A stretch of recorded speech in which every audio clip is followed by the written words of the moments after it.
Hey guys, I'm back. So I was just wondering if you guys collected anything weird as a kid like I did. Well, most kids in the late 80s and the early 90s were collecting things like Garbage Pail Kids, Beanie Babies, Pogs, and every imaginable color of GAC. I was the weirdo begging my parents to take me to the bookstore to buy books. But not just any kind of books. Books of inspirational quotations. Yeah, that was really cool. Because to me, like a drawer full of Polly Pockets was nothing compared to a wicker bookshelf full of inspirational quotes. They were my treasure, and I loved them. I copied them into journals and into scrapbooks and onto expensive stationery and even onto the occasional bathroom wall. So I was obsessed with words, and I even have journals dating back to the 5th grade that prove that I wanted to grow up to be a writer. I just always knew it, I always loved it, and I'm like, that's what I'm going to do someday. So I became crazy about words. I had words on my shirts, I had words on my pillows, I had written everything I could to get myself published in local newspapers. Remember those things?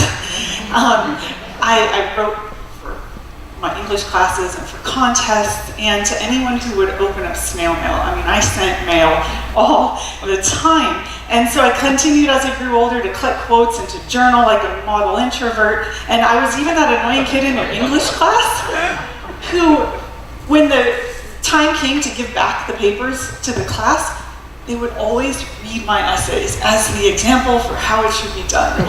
And I'm sorry, but I'm still super proud of that because I was like, I can do this, like I have a gift and I'm gonna use it, like to be better than all of you. So then I came to Arizona State because ASU has one of the best journalism programs in the country, got my degree, and took that journalism degree to Arizona Foothills Magazine and became an editor there. And so that was pretty great, except for the traffic situation between Chandler and Scottsdale, and also the pregnancy. So I ended up quitting that job, and we moved back to Minnesota, and I took a job telecommuting, so I would not have to sit in traffic ever again in my life. And I worked for 10 years as a director of communications for an educational publishing company. And for the last couple of years, I have been a brand strategist for a branding firm called Bell Group.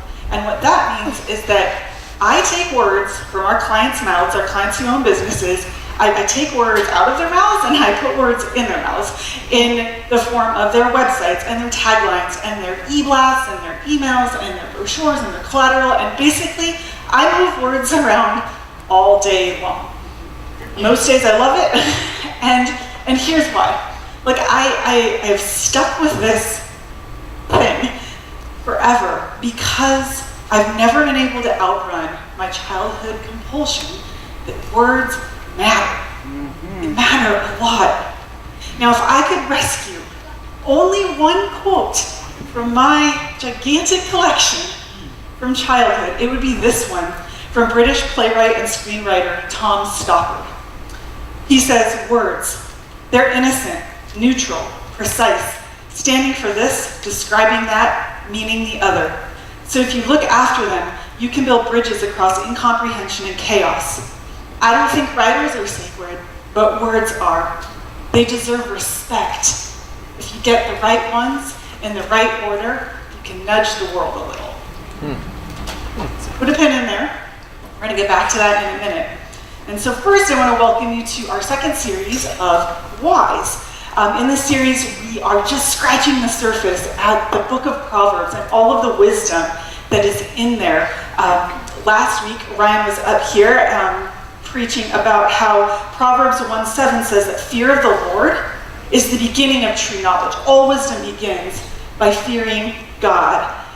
Fools despise wisdom and discipline, But we know better, right? We are going to gain true wisdom by first understanding that it comes from God, and second, understanding that when we revere and respect and honor and worship God because of his greatness and his goodness, he then will dispense that wisdom to us. So during the next few weeks, we're going to be looking at some more ways God helps us be wise, addressing specific areas in our lives where we could use a good dose of wisdom, including in our relationships and in our planning and in our learning. And today we're looking at what God has to say about how we use our words and how we can use our words wisely. So if you've got YouVersion, pull that up. It's an app that you can follow along. Just search for Genesis in the events, and we'll be all there. You can follow along with everything I'm going to be tearing through today. And while you're doing that, let's write the statement down. Words are powerful reflections of the heart. Words are powerful reflections of the heart. Now turn to Proverbs 18:21. And we're going to look at that statement in two parts. So before we get to the heart, we're going to address the first part, which is that words are powerful. Words matter because they're very powerful. Proverbs 18:21. The tongue can bring death or life. Those who love to talk and will reap the consequences. Those who love to talk, will reap the consequences. So the tongue can bring death or life? Really? Wow. Words are that powerful? You know they are. And here's how I know you know they are. Because I bet all of you can recall some painful words that shamed and shattered you as vividly, maybe more so, as words that maybe saved or soothed you somehow. The Bible says that our words can bring life or death. They can be a burn or they can be a balm. We all know this because we have been on the giving and receiving end of those kinds of words. Words that bring life and words that bring death. And as a wife and a mother, I'm constantly reminded of this and how my words affect Ryan and affect our children and how they have the power to bring life or death to them. You know, there have been times that I've said things to my kids or to Ryan that I've had to go and ask for forgiveness for. Not just apologize, but ask for forgiveness for, because you could just see when I said that thing to them, you could just see them like kind of die right in front of my eyes. I could see that because words are powerful. And elsewhere, oh my goodness, I have spoken and written some truly snarky, unhelpful, hurtful, self-righteous, and ridiculously passive-aggressive things in my lifetime. Things that I wish I could take back. And I'm sure you have too.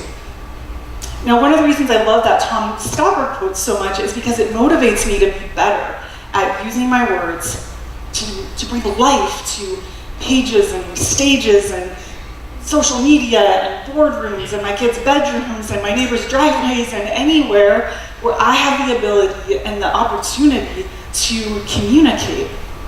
Because everywhere I go and everywhere you go, words matter because they're powerful.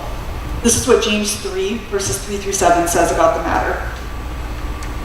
We can make a large horse go wherever we want by means of a small bit in its mouth, and a small rudder makes a huge ship turn wherever the pilot chooses to go, even though the winds are strong. In the same way, the tongue is a small thing that makes grand speeches. So James compares our tongue to the power of a bit in a horse's mouth, or to the rudder of a huge ship. Though these things seem small, they have the power to move and guide really big things with incredible power. And so do our words. You know, our words can nudge the world toward Jesus, or they can shove it toward hell. They can. They are that powerful. So the way you speak to your friends and your coworkers and your neighbors and the people here at Genesis, all of those words are like a rudder to a ship. They're leading that relationship to life or to death. The way you speak to your spouse or your children or your parents or your siblings is like a rudder to your family life. The words that are spoken can steer your family in the direction of life or death. James goes on. He says, but a tiny spark can set a great forest on fire, and the tongue is a flame of fire. It's a whole world of wickedness, corrupting your entire body. It can set your whole life on fire, for it is set on fire by hell itself. People can tame all kinds of animals, birds, reptiles, and fish, but no one can tame the tongue. It is restless and evil, full of deadly poison. In other words, our words have the power to set a situation ablaze. Have you ever said something to someone and it set a situation on fire? Maybe you got into an argument, before long it escalated into something that you never thought it would. Something sparked a few words, which spread to a few more words, which spread to even more words, and before you know it, a fire was raging simply because your words were used by hell to ignite that fire. You said one thing and Satan was like, I can use that. I'm going to use that. Watch me use that and watch me burn this place to the ground. And he does. And he tried to do it to Jesus, so you know he's going to try to do it to you, if he hasn't already. So in Matthew 16, Jesus tells us that he tells his disciples that he's going to Jerusalem and he's going to suffer at the hands of the religious leaders. He tells them that he will be killed and he will rise again on the third day. That is the truth. That is what is going to happen. Then in verse 22 it says, but Peter took him aside and began to reprimand him for saying such things.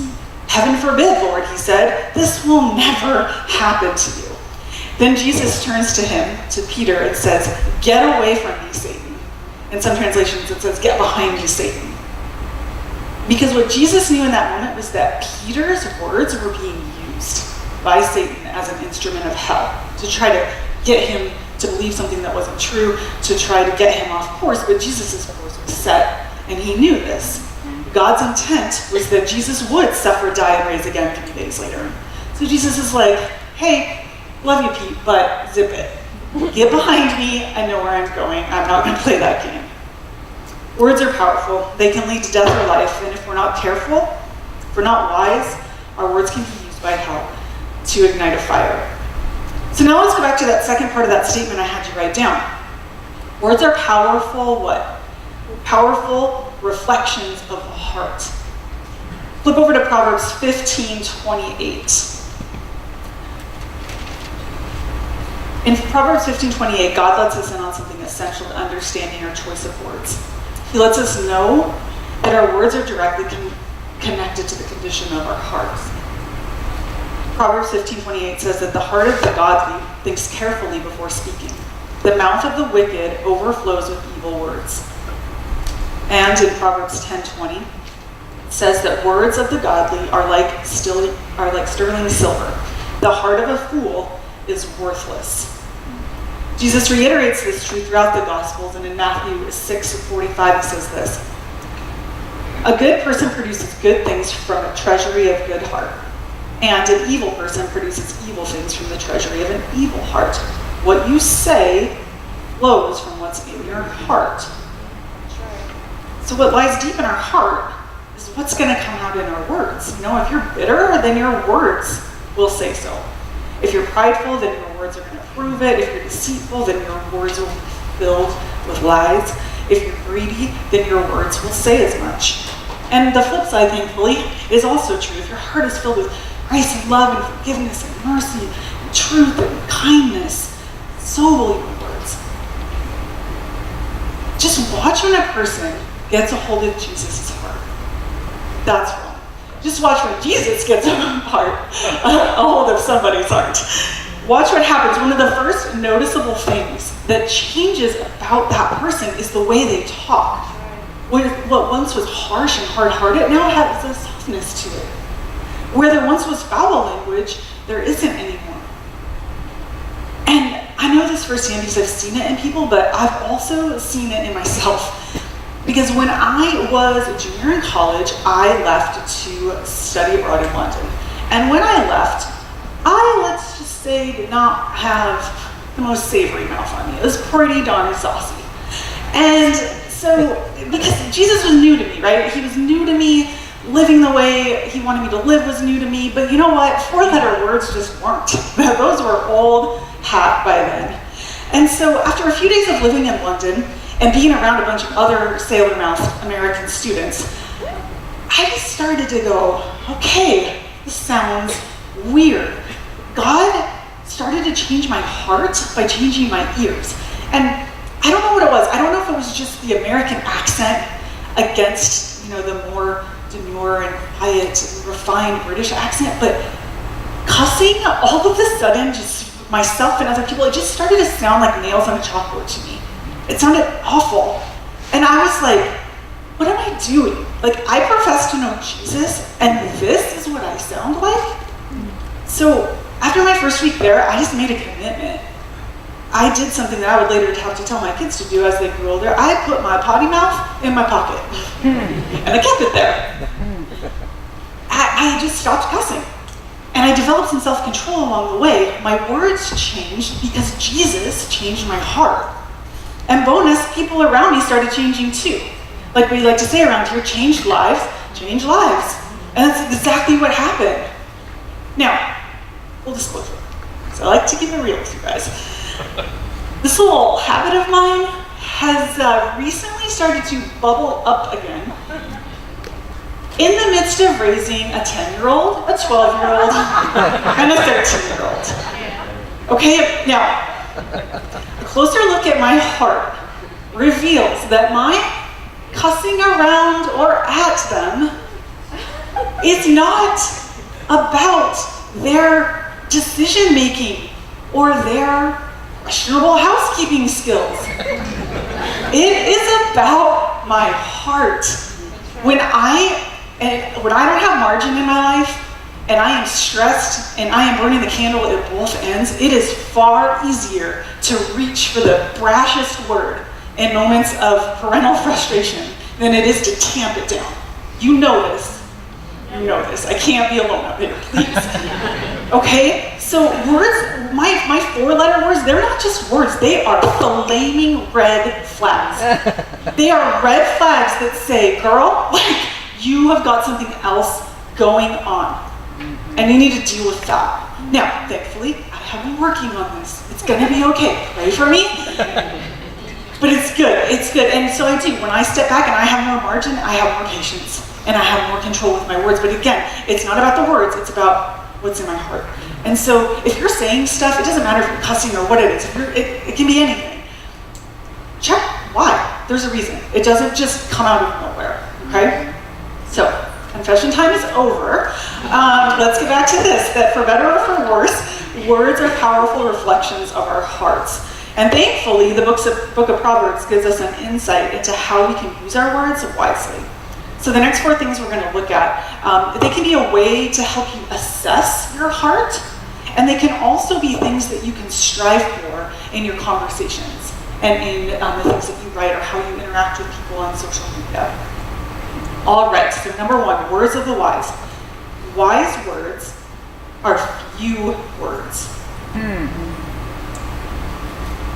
Listen, you don't always have to make the joke, or dispense the fact, or insert the story, or make the conversation about you, or show up for every social media brawl you're invited to. I don't know what kind of mom, or aunt, or grandma you had, but when she told you to shut your mouth, that was Bible right there. She was preaching Bible to you. I'll show you. Proverbs 13:3 says that those who control their tongue will have a long life. Opening your mouth, kids, parents, can ruin everything. Proverbs 10:19 says that too much talk leads to sin. Be sensible and keep your mouth shut. Bible. Okay? May not have thought your parents were saved, but there you go. All right, so some people do this so well. You've got to have someone in your life. Like, have you ever met a person who doesn't say a lot, but when they do, when they finally do speak up, it's like, you just sit there dumbfounded about what came out of their mouth. It's like a little, it's not like a big mic drop, it's just a subtle one. But you're like, wow, I'm gonna pay attention to that because you haven't been going on and on and on and on, using hundreds of words, to say what you just said in 3 words. That's amazing. And so it's important to think about those people who choose the right words, not 100 idle ones, so that people hear them. Jesus talks about this in Matthew 12. He says in Matthew 12, verses 36 and 37, "And I tell you this, you must give an account on Judgment Day for every idle word you speak."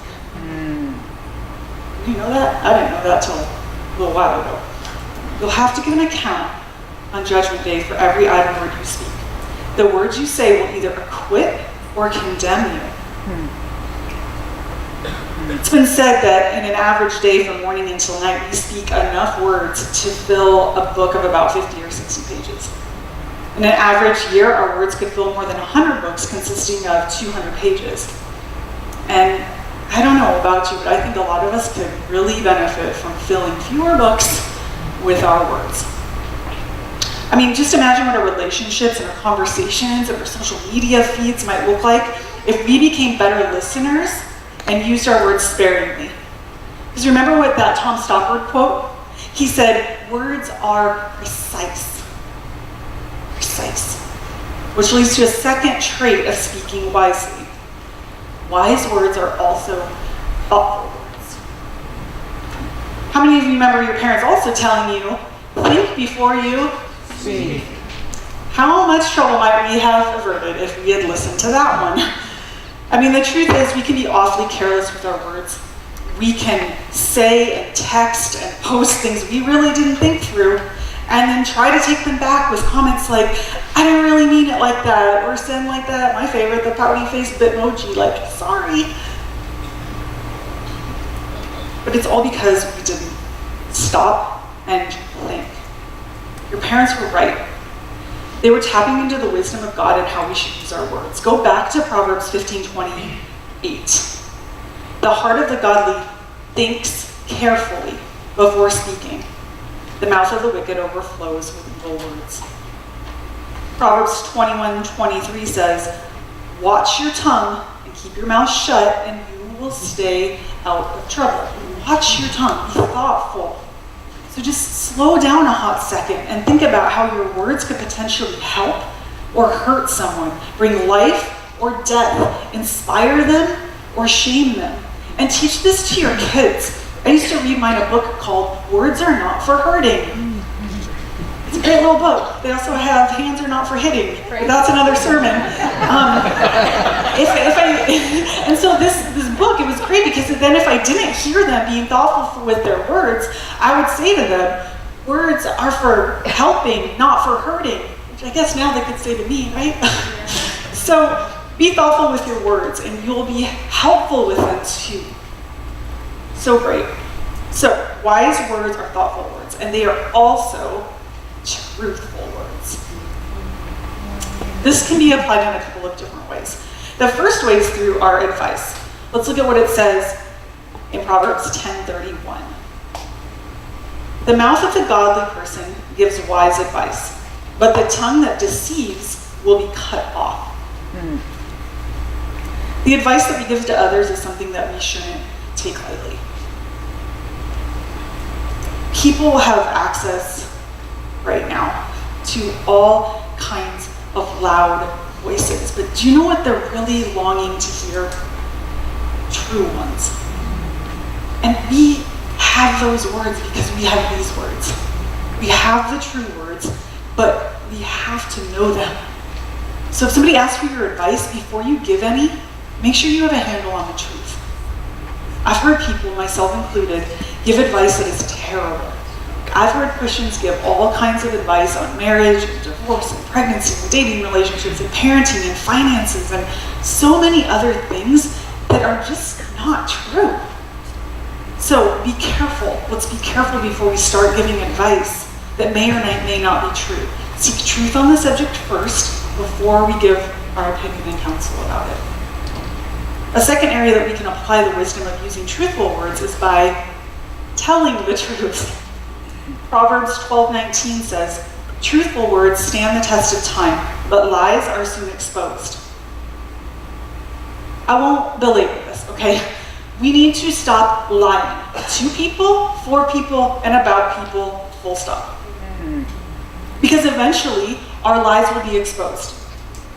The Bible is clear on that. It may not be today, it may not be next week, but eventually, even if it takes until Judgment Day, they will be exposed. So just stop it. Just commit yourself to telling the truth, even when it's hard, even when it goes against the grain, and even when it costs you something. Following Jesus and living wisely, it is always going to cost you something, but it is always worth paying that. Always. And if you want your words to last, to stand the test of time, do your best to use them. Use truthful words to make a difference, not a point. Sometimes we need to step back before we fire off that email or post that Facebook comment or approach that pastor, coworker, or barista or teacher and ask ourselves, am I trying to make a difference here, or am I trying to make a point? So the words of the wise are few, they're thoughtful, they're truthful, and lastly, they're encouraging. Proverbs 10:21 says, "The words of the godly encourage many, but fools are destroyed by their lack of common sense." Would you consider yourself to be a person who encourages or discourages with your words? Because look at what Proverbs 16:24 also says. "Kind words are like honey, sweet to the soul and healthy for the body." Do the words you speak to people, do they nourish? Do they taste like In-N-Out or Burger King? I mean, one or the other, right? Do the things that we speak into the lives of others make them healthier or more haggard?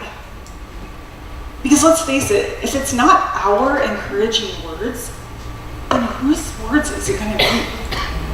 The vast majority of the messages our friends and our neighbors and our coworkers and our enemies and family members hear, very negative, they're very discouraging, they're filled with cynicism and sarcasm and fear, bitterness and jealousy. And this means, church, that we have to work that much harder at offering encouraging words to the people around us. Because wise, encouraging, thoughtful, precise words, they build hope and confidence in people, and they also build bridges between them. And that's what we're trying to get at with all of this, is we are trying to use the wisdom that God has given us and use the words that God has given us to make people better. Not that it's all on us, but we have something to contribute. Bob Goff, he says that we are not held back by what we don't have, but by what we don't use. So let's use our words wisely and with intention, because heaven is coming fast, and it's our voices that Jesus wants to use to lead people home. He didn't say it would be easy. He just said it would work. Because when we get the right words in the right order, we can nudge the world a little, just like he did. Let's pray. God, thank you for giving us the truest, most thoughtful, and encouraging words in your Bible. Words that tell us who you are, who we are, and how we are to love and lead people well with the things that we say and write and communicate. If there are things today in our hearts, Lord, that are junking up our mouths, please give us the courage and the humility to confront those things. And God, make us willing by your grace to let those things fall gently away. Help us to be people who raise your words with our voices, your words with our voices, so that a listening world might know that you are good and you are gracious and you are for them. We're not always going to get it right, Lord, but we know that your grace will rush in to meet us there. So thank you for the words of the Bible again, and for the words we have been given to speak. We say them well, say them loud, and say them freely. It's in Jesus' name. Amen. Amen.